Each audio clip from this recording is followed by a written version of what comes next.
So, hi guys. So, magda-download tayo ulit ng DPass kasi hindi na siya kasi gagana.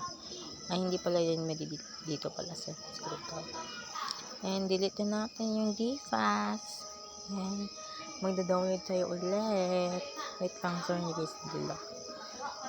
Punta tayo dito sa Chrome. Ayan, Chrome.